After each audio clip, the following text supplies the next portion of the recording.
নমস্কার, welcome my English book MEB। আজ নারায়ণ গঙ্গোপাধ্যায়ের গল্প। নারায়ণ গঙ্গোপাধ্যায় 1325 বঙ্গাব্দে বাংলাদেশের বালিয়াডিঙ্গি দিনাজপুরে জন্মগ্রহণ করেন। ছেলেবেলা কেটেছে দিনাজপুরে আত্রাই নদীর ধারে। কলেজ জীবন ফরিদপুরে। MA পরীক্ষায় বাংলা সাহিত্যে প্রথম শ্রেণীতে প্রথম হন, যার আদি নাম ছিল তারকনাথ। পরবর্তীকালে নারায়ণ গঙ্গোপাধ্যায় নামেই সাহিত্য রচনা শুরু করেন এবং তিনি ওই নামেই সুপরিচিত এবং বিখ্যাত হয়েছেন। প্রথমে অধ্যাপনা করতেন কলিকাতা সিটি কলেজে, পরবর্তীকালে কলকাতা বিশ্ববিদ্যালয়। প্রথম গল্প নিশীথের মায়া এবং প্রথম লিখিত উপন্যাস তিমির তীর্থ। বহু ছোট গল্প লিখেছেন, বহু উপন্যাস, বেশ কিছু নাটক, চলচ্চিত্রের চিত্রনাট্যও লিখেছেন। একদা সমালোচক ও সাংবাদিক রূপেও ছিলেন খ্যাতিমান। চলুন আজকে শুরু করি আমরা নারায়ণ গঙ্গোপাধ্যায়ের সমগ্র কিশোর সাহিত্য থেকে গল্প। আজকের গল্প পেশোয়ার কি আমির, দমফাটা হাসির গল্প। চলুন শুরু করি। চাটুজ্যেদের রকে বসে আমি একটা পাকা আমকে কায়দা করতে চেষ্টা করছিলাম, কিন্তু বেশিক্ষণ খেতে হলো না। গোটা চারে কামড় দিয়েই ফেলে দিতে হলো। এসা টক, দাঁতগুলো শিরশির করতে লাগলো।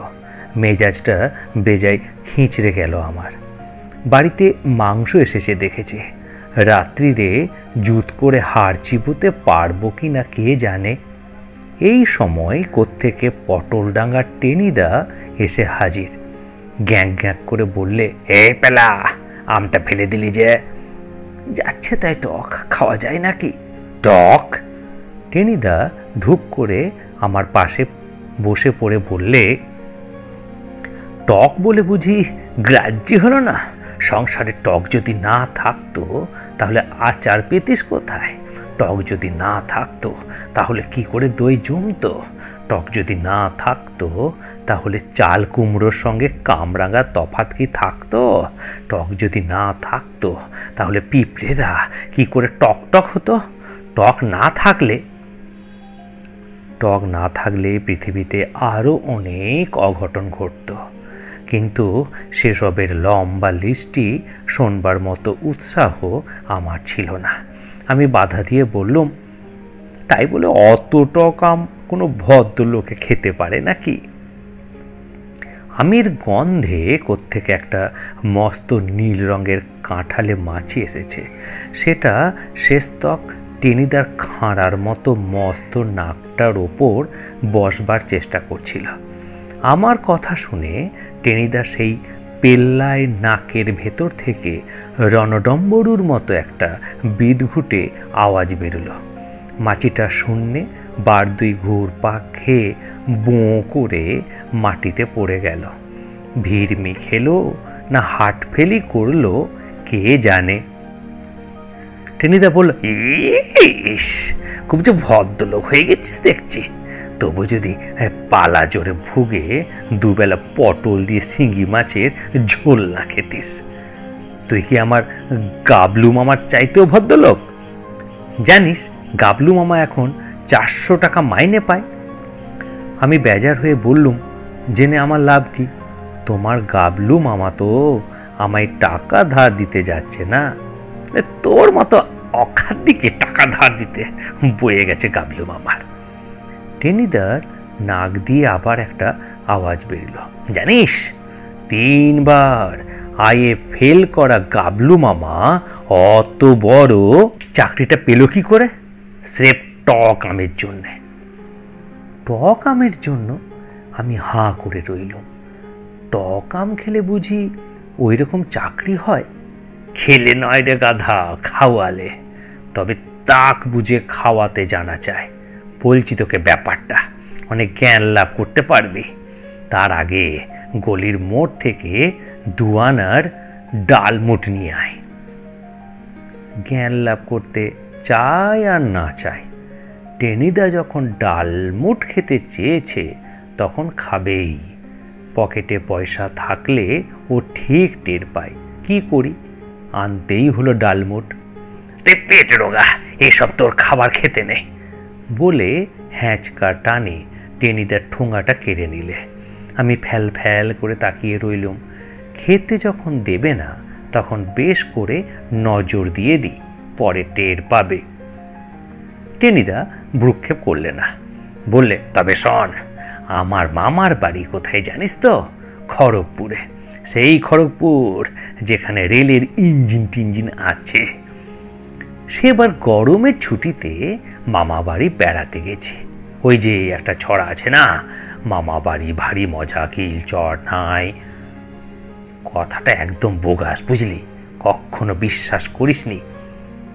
অবশ্যই মামা বাড়িতে ভালো লোক একেবারে নেই তা নয়। দিদিমা, দাদু এরা বেশ খাসা লোক, বড় মামিরাও মন্দ নয়, কিন্তু ওই গাবলু মামাটা বুঝলি, ওরা ভীষণ ডেঞ্জারাস লয়। বলে বিশ্বাস করবি নে, 7 দিনের মধ্যে গাবলু মামা 2 বার আমার কান টেনে দিলে। এমন কিছু করিনি, কেবল একদিন ওর ঘড়িটা একটু চাবি দিয়েছিল, তাতে নাকি স্প্রিংটা কেটে গিয়েছিল। আর একদিন ও সাদা নাগরাটা কালো কালি দিয়ে একটু পালিশ করেছিল। আর নেটের মশারিতে কাঁচি দিয়ে একটা গ্র্যান্ড জানলা বানিয়ে দিয়েছিল।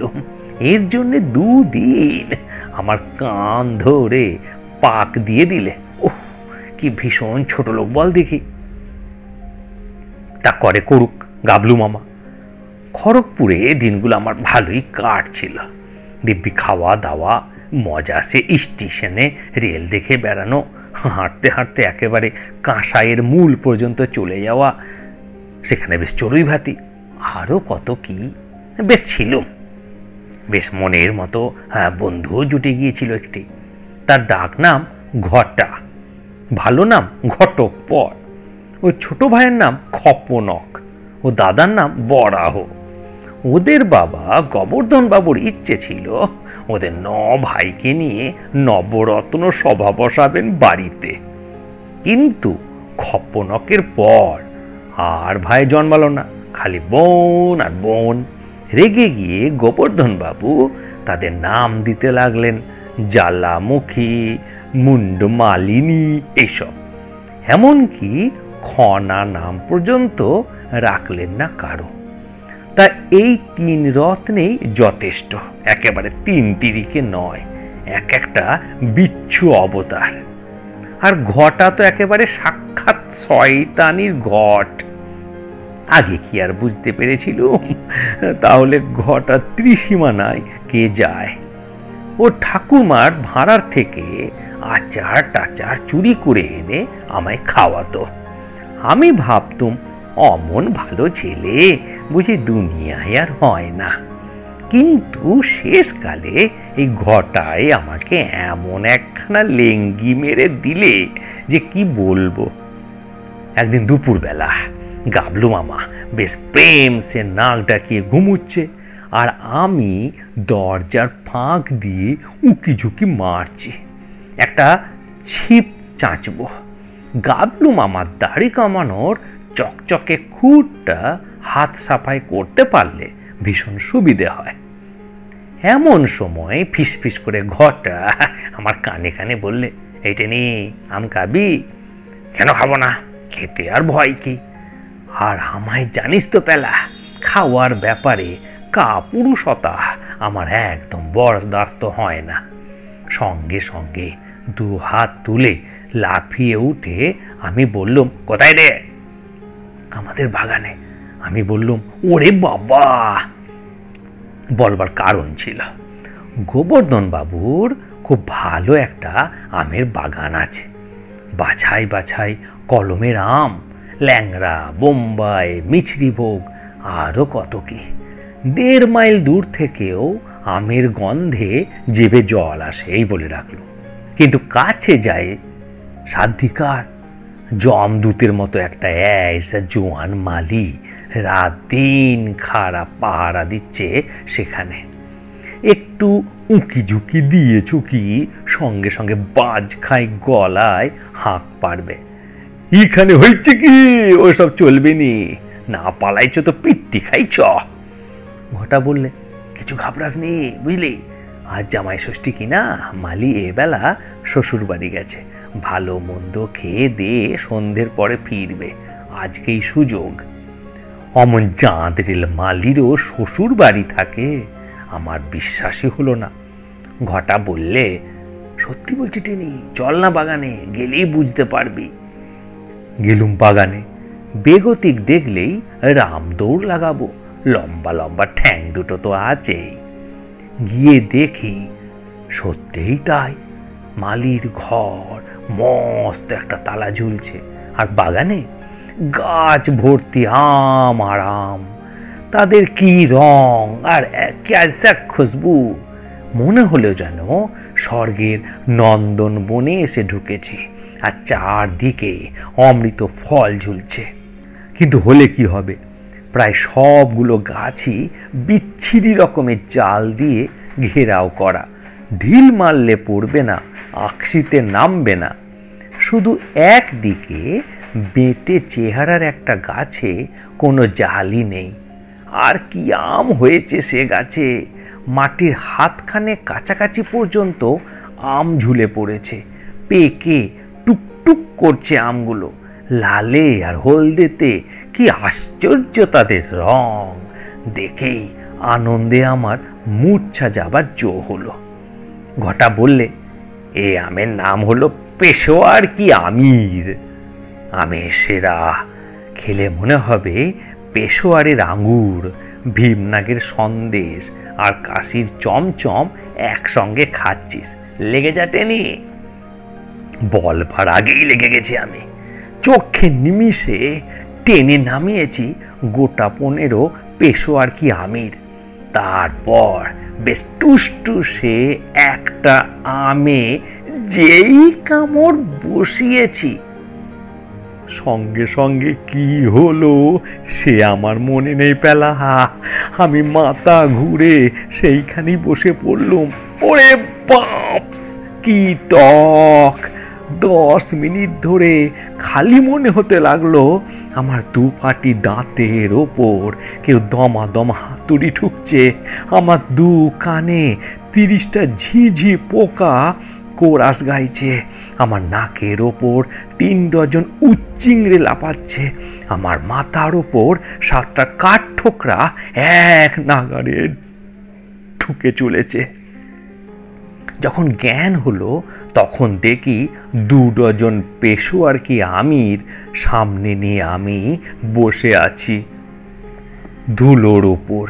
ঘটার চিহ্ন মাত্র নেই, ঘটক পর কর্পূরের মতোই উবে গেছে। কি শয়তান, কি বিশ্বাসঘাতক! একবার যদি ওকে সামনে পাই তাহলে ওর নাক খিঁচে দেব, কান কামড়ে দেব, পিঠে জল বিছুটি ঘষে দেব। ওর ছুটির টাস্কের সব অঙ্কগুলো এমন ভুল করে রেখে দেব যে স্কুলে গেলেই সপা সব পেত। কিন্তু সে তো পরের কথা পরে, এখন কি করি? আমের লোভে কিনা কে জানে পাটকিলে রঙের মস্ত দাড়িওয়ালা একটা রাম ছাগল গুটি গুটি পায়ে আমার দিকে এগুচ্ছে। আমার সমস্ত রাগ ছাগলটার উপর গিয়ে পড়ল। বটে, আম খাবে? দেখো একবার পেশোয়ার কি আমিরকে পরখ করে। ছাগলে সব খায় জানিস তো পেলা, ছাতা খায়, খাতা খায়, হকি স্টিক খায়, জুতো খায়। জুতো বুরুশলাকেও যে বাগে পেলে খায় না এ কথা জোর করে বলা যায় না। আমার সেই কামড়ে দেওয়া আমটাকে দিলুম ছুঁড়ে ওর দিকে, মাটিতেও পড়তে পেল না। ক্রিকেটের বলের মতোই আকাশে লাফিয়ে উঠে ছাগলটা আমটাকে লুফে নিলে। তারপর ব্যাঁ করে গগনভেদী আওয়াজ হলো। একটা নয়, যেন সমস্ত ছাগল জাতি একসঙ্গে আর্তনাদ করে উঠল। তারপরে টেনে একখানা দৌড় মারলো। সে কি দৌড়ে পেলা! চোখের পলকে বাগান পেরুলো, মাঠ পেরুলো, লাফ মারতে মারতে খানা খন্দল পেরুলো। বোধ হয় মেদিনীপুরে গিয়েই শেষতক সেটা থামলো। আমি জ্বলন্ত চোখে আমগুলোর দিকে তাকিয়ে রইলুম। ঘটাকে একটা খাওয়াতে পারলে বুকের জ্বালা নিবত, কিন্তু সেটাকে আর পাই কোথায়? 3 দিনের মধ্যেও টিকিট ডগাটি পর্যন্ত দেখতে পাবো না, এটা নিশ্চিন্ত। তাহলে কাকে খাওয়াই? নির্ঘাত গাবলু মামাকে। 2 দিন আমার কান দুটো বেহালার কানের মতো আচ্ছা করে মুচড়ে দিয়েছে। এ আম গাবলু মামারই খাওয়া দরকার। গোটা 8 আম কোঁচড়ে লুকিয়ে ফিরে এলুম। ভগবান ভরসা থাকলে সবই সম্ভব হয় পেলা, বুঝলি? বাড়ি ফিরে দেখি ভীষণ হইচই। গাবলু মামা কোন সাহেবের সঙ্গে দেখা করতে যাচ্ছে চাকরির চেষ্টায়। দইয়ের ফোঁটা টোঁটা পড়ানো হচ্ছে। দিদিমা, বড় মামি, দাদু সবাই একসঙ্গে দুর্গা দুর্গা, কালী কালী এইসব আওড়াচ্ছেন। গাবলু মামার ঘরে উঁকি দিয়ে দেখি কেউ নেই, শুধু টেবিলের ওপর রং চঙে একটা বেতের ঝুড়ি, তাতে বাছা বাছা সব বোম্বাই আম। ভগবান বুদ্ধি দিলেন রে ফেলা, কেউ দেখবার আগেই আমি ঘরে ঢুকে গোটা কয়েক বোম্বাই সরিয়ে ফেললুম। তার ওপর সাজিয়ে দিলুম 7টা পেশোয়ার কি আমের, মানে 7টা অ্যাটম বোম। তারপরে গোয়াল ঘরে লুকিয়ে বসে সেই বোম্বাই আমগুলো সাবার করছি। দেখি না সেই ঝুড়িটা নিয়ে গাবলু মামা গটগটিয়ে বেরিয়ে গেলেন, আর দাদু দৌড় করায় দাঁড়িয়ে সমানে কালি কালি বলতে লাগলেন। এইবার আমার চটকা ভাঙল। ওই আম সাহেবের কাছে ভেট যাচ্ছে। গাবলু মামার অবস্থা কি হবে ভেবে আমারই তো গায়ে রক্ত জমে গেল। চাকরি তো দূর থাক, হাড়গোড় নিয়ে গাবলু মামা ফিরতে পারলে হয়। বেশ খানিকটা অনুতাপই হলো এবার। ইস, এই যে লঘু পাপে গুরুদণ্ড হয়ে গেল রে। বললে বিশ্বাস করবি না পেলা, ওই আমের জোরেই শেষতক গাবলু মামার চাকরি হয়ে গেল। কি করে সেইটাই আদতে গল্প। যে সাহেবটার সঙ্গে মামা দেখা করতে গেল তার নাম ডার্ক ডেভিল। যতটা না বুড়ো হয়েছে তার চাইতে বেশি ধরেছে বাতে, প্রায় নড়তে চড়তে পারে না। একটা চেয়ারে বসে রাত দিন কোঁ কোঁ করছে। তার হাতেই গাবলু মামার চাকরি। আমের ঝুড়ি নিয়ে গিয়ে গাবলু মামা সাহেবকে সেলাম দিলে। তারপর নাকটা কুঁচকে মুখটাকে হালুয়ার মতো করে বললে, my gardens mango sir, very good sir, for your eating sir. একদম জালিয়াতি, বুঝলি পেলা। আমার মামার বাড়ির ধারে কাছেও আমের গাছ নেই, তবু ওসব বলতে হয়। গাবলু মামাও চালিয়ে দিলে। সাহেবটা বেজায় লোভী, তাই রাত দিন রোগে ভুগে লোভ আরও বেড়ে গিয়েছিল। আমের ঝুড়ি দেখেই সাহেবের নোলা লকলকিয়ে উঠল। তার উপরে আবার সেই পেশোয়ার কি আমির, তার যেমন গড়ন তেমনি রং। তক্ষুনি সে ছুরি বের করে টেবিলের টানা থেকে, কাম বাবু হ্যাভ সাম, একটুখানি খাও বলেই এক টুকরো সে গাবলু মামার দিকে এগিয়ে দিলে। No sir, I eat many sir. এইসব বলে গাবলু মামা হাত টাত কচলাতে লাগলো। কিন্তু সাহেবের গোঁ জানিস তো, ধরেছে যখন খাইয়ে ছাড়বেই। অগত্যা গাবলু মামাকে নিতেই হলো টুকরোটা, আর মুখে দিয়েই দাদা গো গেলুম বলে গাবলু মামা চেয়ার শুদ্ধ উল্টে পড়ে গেল। কোষে একটা দাঁত নড়ছিল, সেটাও খসে গেল সঙ্গে সঙ্গে। আর সাহেব আমে কামড় দিয়েই বিটকাল আওয়াজ ছাড়ল, ও গস গোয়াক। তারপরেই তড়াক করে এক লাফে টেবিলে উঠে পড়ল, দাঁড়িয়ে উঠে পড়ল, মাই গড ঘ্যাচাত। এই বলে আর এক লাফ। মাথার ওপর ফ্যান ঘুরছিল। সাহেব তার একটা ব্লেডকে চেপে ধরলে। তারপর ঘুরন্ত ফ্যানের সঙ্গে শূন্যে ঘুরতে লাগলো বাঁই বাঁই করে। সে কি যাচ্ছে তাই কাণ্ড, তোকে কি বলবো বেলা। ঘরের ভেতর নানা রকম আওয়াজ শুনে সাহেবের হাড়দালি ছুটে এসেছিল। সে সাহেবকে ফ্যানের সঙ্গে বন বনিয়ে ঘুরতে দেখে বললে, রাম রাম, এ কাইজা কাম, বলে সে কাকের মতো হাঁ করে রইল। আর সেই সময় ঘুরন্ত আর উড়ন্ত সাহেবের হাত থেকে পেশোয়ার কি আমির টুপ করে খসে পড়ল আর পড়বি তো পর একেবারে আরদালির হাঁ করা মুখে। এ দেশওয়ালি ভাই, জান গই রে, বলে আরদালি পাই পাই করে একেবারে স্টেশনের প্ল্যাটফর্মে এসে পড়লে। তখন মাদ্রাজ মেল স্টেশন ছেড়ে চলে যাচ্ছে। এক লাপে তাতেই উঠে পড়ল আরদালি। তারপর পতন ও মূর্ছা। ওয়াল টেয়ারে গিয়ে নাকি তার জ্ঞান হয়েছিল। ততক্ষণে গাবলু মামার চটকা ভেঙেছে। মাথার উপরে সাহেবের বুটের ঠোক্কর কাঁধে এসে লাগতেই বাবলু মামা টেনে ছুট এক দৌড়ে বাড়িতে এসে আচার খেয়ে পড়ল। তারপরেই 104 জ্বর, তার সঙ্গে সঙ্গে ভুল বকুনি। ওই ওই ওই আম আসছে, আমায় ধরলে, আম আসছে। বাড়িতে তো কান্নাকাটি। আমার মনের অবস্থা তো বুঝতেই পারছিস। কিন্তু পরের দিন তাজ্জব কাণ্ড। সকালেই সাহেবের 2 নম্বর চাপরাশি গাবলু মামার নামে এক চিঠি নিয়ে এসে হাজির। ব্যাপার কি? না, গাবলু মামার চাকরি হয়েছে, 250 টাকা মাইনের চাকরি। কেমন করে হলো? আরে কেন হবে না, সাহেব তো ফ্যানের ব্লেড থেকে ছিটকে পড়ল। পড়তেই দেখে আশ্চর্য ঘটনা, সাহেবের 10 বছরের বাত, হাত পা ভালো করে নাড়তে পারত না। পেশোয়ার কি আমিরের এক ধাক্কাতেই সে বাত বাপ করে পালিয়েছে। কাল সারা বিকেল সাহেব মাঠে ফুটবল খেলেছে, আনন্দে সকলকে ভেঙচি কেটেছে। বাড়ি ফিরে তার পেল্লায় মোটা মেম সাহেবের সঙ্গে মারামারি করেছে পর্যন্ত। আর গাবলু মামার জ্বর তক্ষুনি রেমিশন। 10 বালতি জলে চান করে ভাত খেয়ে কোট পেন্টুলুন পরে গাবলু মামা তক্ষুনি সাহেবকে সেলাম দিতে ছুটল। বুঝলে বেলা, তাই বলছিলাম টক আমকে অচ্ছেদ্যা করতে নেই। জুত মতো কাউকে খাইয়ে দিতে পারলে বরাত খুলে যায়। ডালমুটের ঠোঙাটা শেষ করে টেনিদা থামল। আহা, এমন বাতের ওষুধ! আমি বললাম, সে আম গাছটা?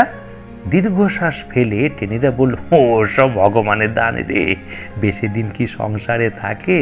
পরদিনই কালবৈশাখী ঝড়ে গাছটা ভেঙে পড়ে গিয়েছিল। এই হচ্ছে আজকের গল্প। নমস্কার। তো আপনারা কমেন্টসে অবশ্যই লিখবেন কেমন লাগলো এই গল্পটি। ধন্যবাদ।